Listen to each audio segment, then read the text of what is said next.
my dear student, I'm Saktwala from PROERTIES. I will be with you in physics for Form 5. And today we are going to proceed with our discussion on our topic of properties of matter for the subtopic of the surface tension. This will be the last session for our subtopic of surface tension. So my dear student, let us proceed with our discussion. Today we are going to see some examples related with what we learned on our subtopic of the surface tension.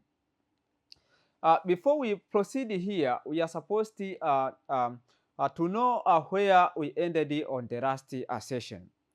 On the last session, we tried to see how can we get the height of the capillary tube. We tried to derive several formulas. The first formula said that for the concave meniscus, we obtain the height of the tube, which is equal to 2 times the surface tension, then we times it by the cosine theta. We divide it by the density times the GR. That is what we demonstrated on the last session. Finally, for the convex meniscus, we demonstrated by saying that the height of the tube must be equals to 2 times the surface tension cosine theta. Then we add it by the GRH. The G density H. That is what we demonstrated on the last session.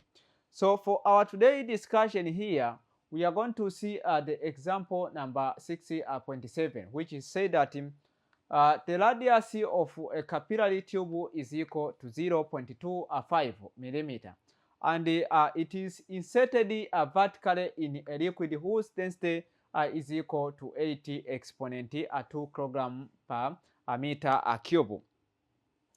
Now, and the surface tension is equal to 3 exponent negative 2 Newton per meter. If the angle of contact is 72.5 degree, now demonstrate or determine the height of the height to which the liquid will rise in the tube. This is what we have been asked on our question here, my lovely students. First of all, let us try to summarize our equation or our example together.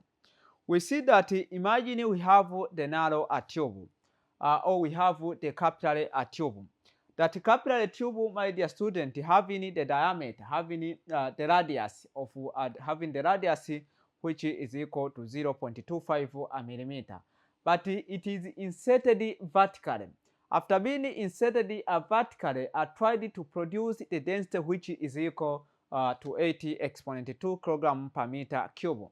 Now, how can we determine the height of the liquid if the angle of contact is equal to 72.5 degree, and also the surface tension is equal to 3 exponent negative 2? Now, how can we get the height of the liquid that could make the liquid to rise in the tube? So before we solve this questioning, the key point that we are supposed to do now is to summarize the data that we have on our equation. On our example, we have we have been given the radius of the tube. Also, we have been given the surface tension. Finally, the angle of contact, and also the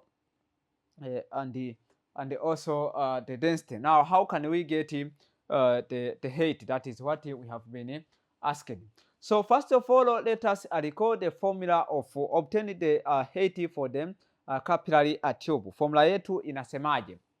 Our formula said that if the height of the liquid in a tube must be obtained by taking the 2 times the surface tension, then we times it by the cosine theta as we seen here. And also we divide it by the R density G.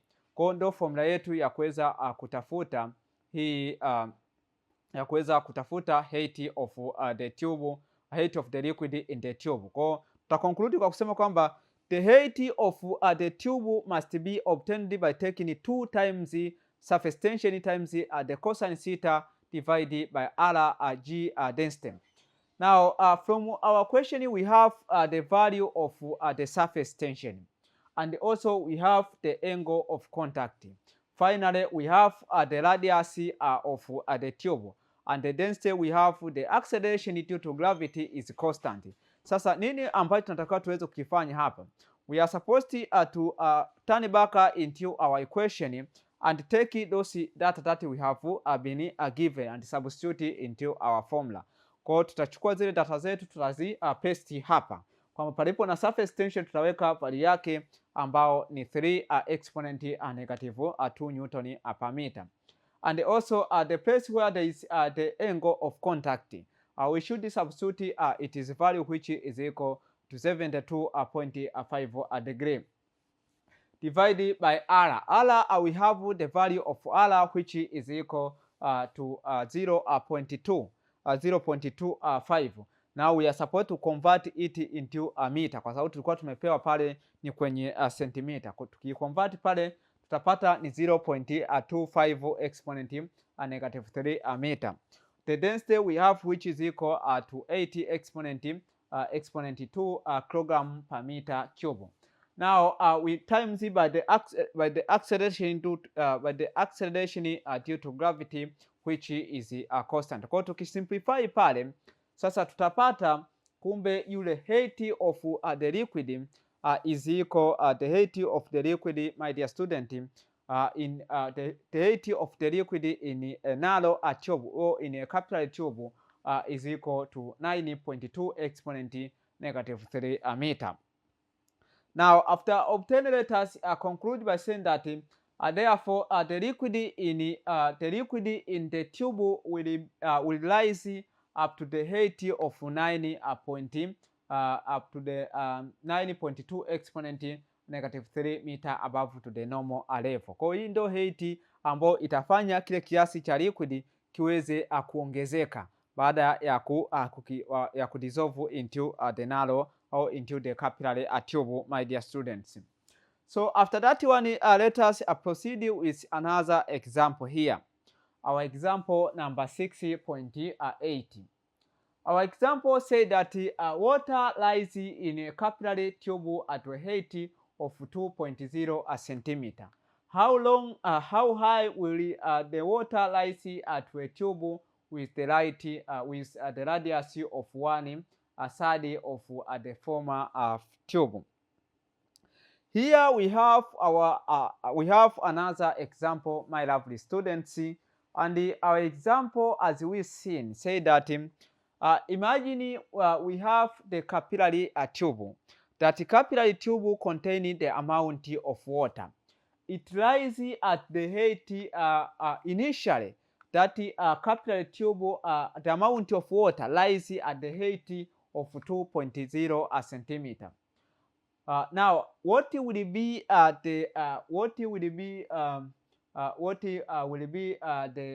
long, how high? What will be the height of the water rise to the tube if the radius of the side, or if the radius of one of the former is side, if the radius of the initial is 1 side of the former tube.